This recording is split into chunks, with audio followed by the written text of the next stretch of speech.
सिक के डलनवा में ओढ़हुल फूलवा, सिक के डलनवा में ओढ़हुल फूलवा सजैले गे मालिनिया। ऊपर में होतीन मैया जगदम्बा के बोलावले यहाँ गे मालिनिया।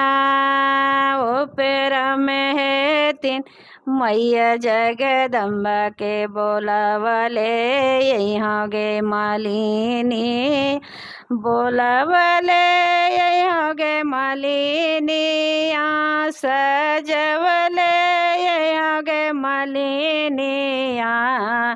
शीतल जे तीन कुआं में बोलावले यहाँ गे मालिनिया।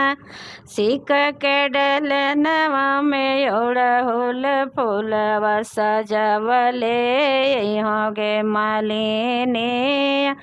सजवले यहाँ गे मालिनिया, बोलवले यहाँ गे मालिनिया। कलकत्ता है थी माहिया कलिका के बोलावले यहाँ गे मालिनिया। कलकत्ता में तीन माहिया कलिका के बोलावले यहाँ गे मालिनिया।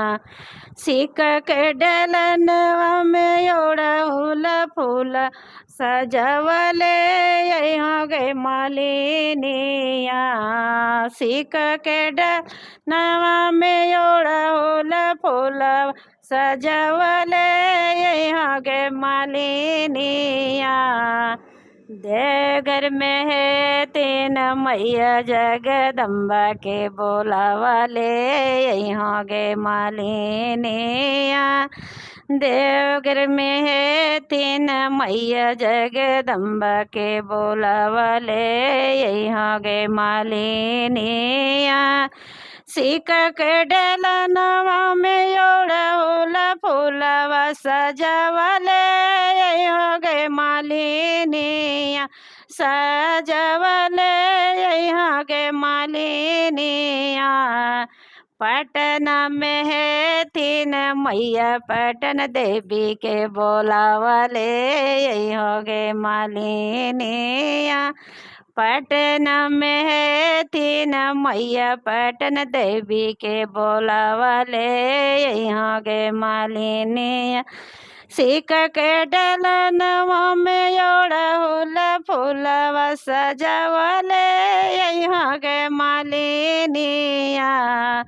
अरे मंदिर में है तीन माहिया कलिका के बोलावले यहाँ गे मालिनिया। मंदिर में है तीन माहिया कलिका के बोलावले यहाँ गे मालिनी। बोलावले यहाँ गे मालिनिया, सजवले यहाँ गे मालिनिया। रोसल है तीन माहिया कलिका के मनावले यहाँ गे मालिनिया। रोसल है तीन माहिया कलिका के मनावले यहाँ गे मालिनी। सिक के डलनवा में ओढ़हुल फूलवा, सिक के डलन में ओढ़हुल फूलवा सजवले यहाँ गे मालिनिया। अरे मंदिर में है तीन सब है मैया के बोलावले यहाँ गे मालिनिया।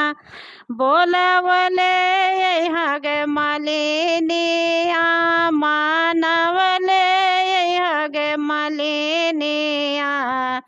सिक के डलनवा में ओढ़हुल फूलवा सजवले यहाँ गे मालिनिया।